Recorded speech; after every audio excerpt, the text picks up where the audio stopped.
how do you support Donald Trump in the face of what he has said about Muslims coming into the United States? Make the case. Well, despite Donald Trump having emotionally traumatized the Muslim American community, we are very hopeful that he will turn around his rhetoric and reach out to the Muslim American voters. He has a very good chance of winning the White House this November, and we look forward to supporting him. And we hope to see him at a mosque soon to make up for all the harassment that he's caused our community. I think it's a... So harassment. So are you saying that you don't like the comments, but you still support him, and why? I support him because of his business and economic background. I hope that he will be able to turn the economy around. I'm not interested in his anti-Islamic rhetoric. I hope he will brush up on his Islam skills and reach out to Muslims. But I'm very interested in seeing him balance the budget, turn the economy around, and focus on the economy. Sajid, what about you?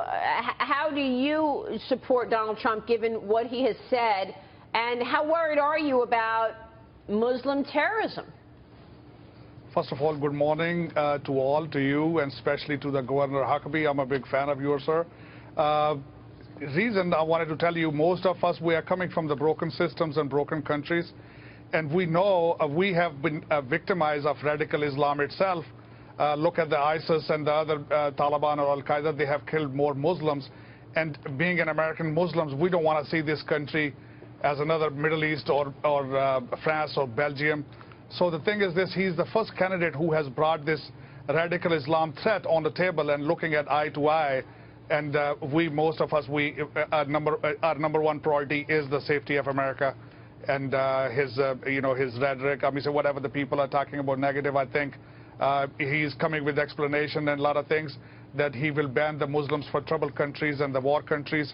And we understand, and safety is number one priority for us as well. Sajid, I think it's very refreshing to hear you say very honestly and realistically that even though some things maybe Donald Trump has said, that what he's really talking about is protecting the American Muslims as much as anybody else. And it's I think, an incredibly important perspective that you have brought, and you're doing the country and even the Muslim community a terrific service. Yes. Because as an American, I'm not afraid of Muslims in this country. Overall, I've had many friends, doctors and others who are terrific. And they're not frightening to me. And I think that when you speak out, you are providing an important role for the Muslim community. Thank you so much. Matter of fact, I have said several times that radical Islam is not only the threat to the Western civilization, it's a threat to itself. And that's not what Islam is about. And he's the first candidate, Donald Trump, who has brought up the subject. He's willing to understand why there is a hatred. And most of us, we Muslim American, we understand and we appreciate it. Let me ask both our experts to weigh in on this. How do you feel about Donald Trump and the GOP's immigration policy right now? Is there any kind of modification you'd like to see in his rhetoric or the policy and the platform itself? How would you like to see that evolve here? What would be ideal? You know, to me, I believe right now, currently, we have no system in effect. For an example, refugees, they were coming from Syria. We don't have no system in effect to vet them, to see what their objective is to come into this country. We have a European waiver visa system where they come and we hardly can trace them.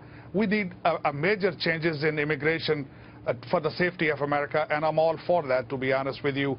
He has said a wall against the Mexican border. People have taken wrongly, but there is an issue right now in the U.S., the heroin problem going on, and most of these heroin and the marijuana and the rest of the paraphernalia and things, you know, they're coming from south. Right. And we have to save our young generation. Yeah, you know, I was just getting a tweet from one of our viewers, and it's actually something that I've mentioned a handful of times, Saba, and that is, why don't we hear more about this the way the two of you are coming out publicly? I mean, we don't hear enough Muslims condemning Islamic terrorists. Why not? Well, we're trying our best to come to the forefront, but I know there is a lot of animosity and people are scared, even within the Muslim community. The backlash that we face after Trump makes comments about banning all Muslims, there are people harassing Muslims outside mosques with armed groups showing up with bullets dipped in pig's blood.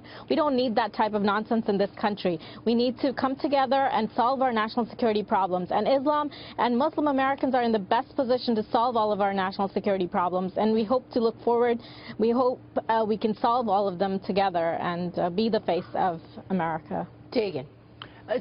Saba, but what do you think? I mean, who do you want? Let me ask it this way, and it was to what Michael Block was referencing. What can Donald Trump say to the Muslim community, you think, that could get them to vote for him?